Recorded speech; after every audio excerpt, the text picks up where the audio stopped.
Paano ba yan mga bashers? Nanggigigil ba kayo? Gawa-gawa pa kayo na may warrant of arrest na si Tatay Digo? Pinangangalandakan nyo pa kahapon. Ano sabi nyo? May red notice na from Interpol? O sinong fake news peddlers ngayon? Oh, ano na, taga Bukid? Sinong fake news peddlers ngayon? Gusto mo tumawa? Tumawa ka muna, taga Bukid. Oo, may time ka pa tumawa, taga Bukid, no? O, sinong fake news ngayon, taga Bukid? Napahiya ka, no? Ayan na nga sinasabi mga kaidol, no? Ito si taga Bukid mga kaidol, pilipit yung dila mga kaidol, no?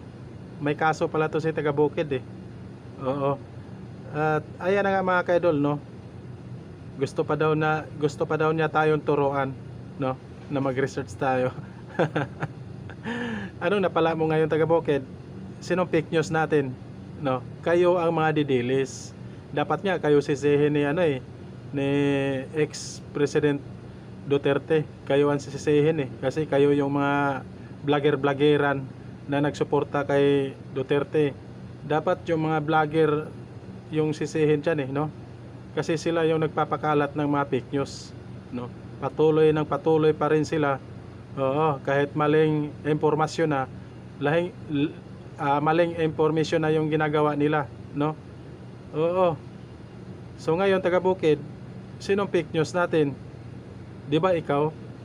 So ngayon, gusto mo tumawa? Tumawa ka muna.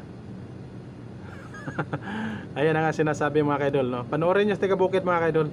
O paano ba yan mga bashers? Nanggigigil ba kayo?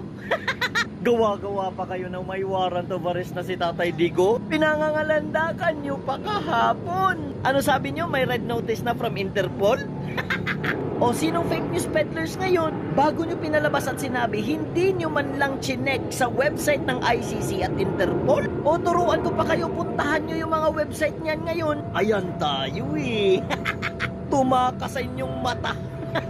Ang sabihin nyo na lang, wala na kayong kayang ibang gawin. Sabihin nyo na lang, wala na kayong kayang kalkalin. Kasi wala nang maibubuga sa political issues, personalan na ang gustong kalkalin. O nandyan na yung mugshot ko. Itabi nyo sa pagtulog nyo hanggang sa mapanaginipan nyo ako. Oh, 'di ba? Ikaw lang yung napapahiya taga Bukid, no? Magkalat ka lang naman ng fake news. Sana man lang kahit isang video nyo may totoo, no? Kaso walang naniniwala na sa inyo no? Nagkalat lang kayo ng fake news dito sa bansa natin no? O ano, taga Bukid, tumawa ka pa ba? Gusto mo tumawa? Tumawa ka muna taga Bukid. Taga Bukid talaga. Manatili ka na lang talagang taga Bukid, no? Manatili ka na lang dyan. Hanggang taga Bukid ka na lang talaga. Oo, maniwala ka, hanggang taga Bukid ka na lang.